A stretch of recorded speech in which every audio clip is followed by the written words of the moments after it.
Now let's get back to the Naira. It's been forecast to trade between 1,600 and 1,800 to the US dollar by the end of 2024. And that's according to Tilewa Adebajo, an economist, a trade expert, and the CEO at the CFG Advisory.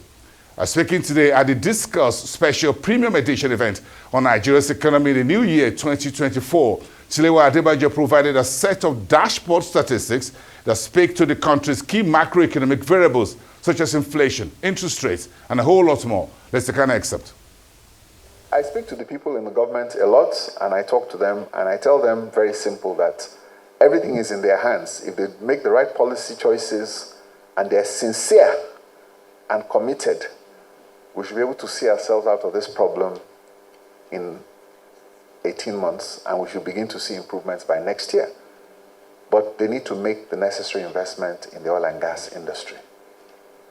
Government needs to let go of so many things. We saw what happened with the telecom. Everybody knows when we had Nitel, and we had our Not 9 Not phones, and you couldn't, if you had to go to Abuja, you had to try to roam. So if sometimes, by the time you come back to Lagos, they would have just roamed your phone to Abuja. So when you get back to Lagos, your phone is not working because they've roamed it to Abuja. So you have to go back to Lagos to get them to roam it back here. So we've seen all kinds of things. You're using your phone, you're looking for the Nitel man with the ladder. You have him there, you go and call him, you go and look for your wire and go and fix your phone. We've been through a lot in Nigeria then. We talk about the banks and people talk about the tally number banks. So we've seen a lot of progress. So just as government has gotten out of all those things, government needs to let go more in order to help us out. They need to privatize a lot more. They need to let go of the power sector, transmission, distribution, the whole thing, generation. Let it go and focus on regulation.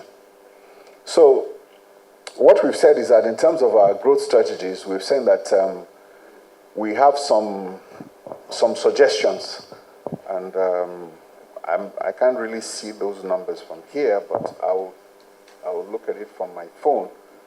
And one of our suggestions to everybody is that,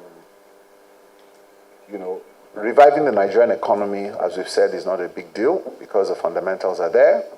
We have so-called reputable people in the economic management team, and I've also told them your reputation is on the line. In the next 1 year, if you don't perform, then we'll see that you're going to have the problems. But basically, we've looked at the fiscal and debt management, which is, I won't go over that, but we both know that Zambia, Ghana, and Ethiopia have gone through default of debt. Nigeria's situation is very close by. If we're not careful, we could be facing the same situation in a year's time. So I think that's clear. I think we've talked about the ways and means. Monetary policy, we've talked about inflation control, interest rates, exchange rates, structural reforms. We've talked about deregulation and liberalizing further. Privatization and concessioning should be more in Nigeria. Let go of everything. Open it up. You will see the benefits.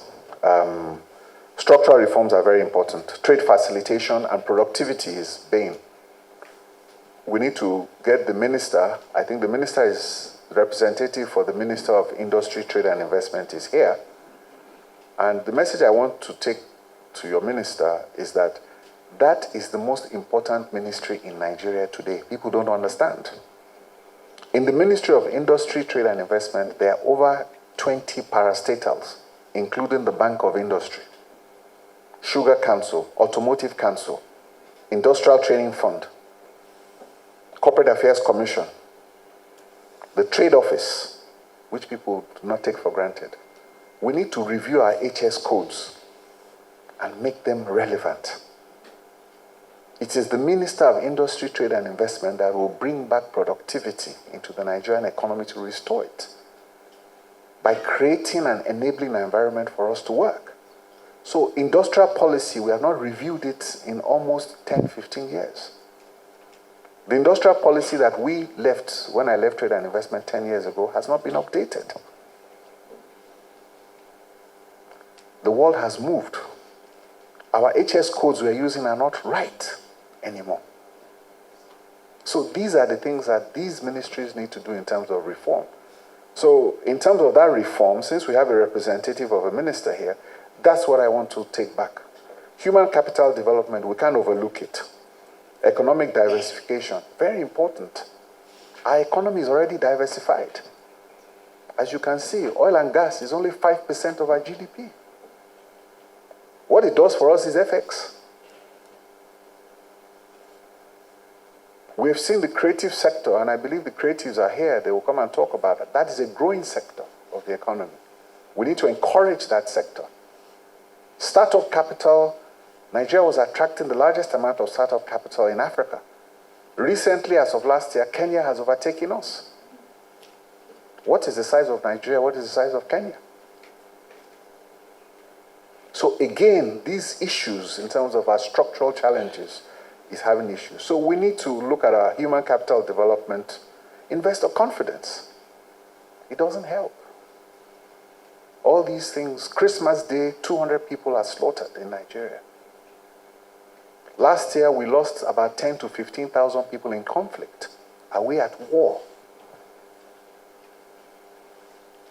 You have inflation at 30%, your stock market is not as attractive. Your investment climate is not as attractive. How do you get foreign direct investment when at a point in time you are doing 9 billion, 10 billion? Dangote has just finished a $18 billion refinery. LNG said they're not going to do Train 8. And they already have a $7 billion investment. And they say they're not doing any more. Dangote has finished his refinery, 18 billion. He has paid down the loan. It only remains 3 billion for him to pay. Where is Dangote going to put the next 18 billion? He hasn't said anything, but we're harassing him and sending operatives into his office. So how do we encourage him to make the next $18 billion investment in Nigeria? If you had $1 billion in Nigeria, would you bring it to Nigeria? If you brought in $1 billion in 2015 at 200 to 1, and you want to take your money out today, and your money is stuck in CBN, when you are supposed to take it out at 300, and now you have to take it at 900, and you can't even get it out, would you come back? We make rational decisions as households and individuals. So do people. So we need to get that investor confidence. Social safety nets, very important. But see what we are doing with our humanitarian ministry. Does that inspire confidence that we want to impact people with palliatives, with what you see going on in the humanitarian ministry? Is that not a ministry that is set up to empower Nigerians? So we don't need that kind of intervention in Nigeria. Grow the economy at 8%, reduce unemployment, we'll take care of ourselves. When the economy is booming, nobody's going to tell you to go and hire more staff when you're doing well. All this intervention ministry, it loses it. So you can see what has happened with that intervention ministry. And it didn't start today, it started under Buhari, where you see a minister sitting down with a pile of cash in front of her and starts giving it out to people. Who? Where are the optics? Other countries do intervention programs. Even the United States of America, the biggest capitalist country in the world. When COVID came, the so-called invisible hand of the market came out and became visible. And they started putting money into people's accounts in order to avoid the economy. So it's done. It's done. So these are the things that we're looking at and saying. So again, regional and international collaboration is very important. We need to get all our partners together and get everything. Public awareness and support. Do you feel that you have given the government the buy-in into their policies? Have you bought into the government's policy? Are you confident that this government, what they're doing, that you want to support their policies? Or when you leave here, are you going to go back and hedge to ensure that at the end of the year, you are standing? Has government sold their policies to us that we can buy into it and we can make the necessary commitment?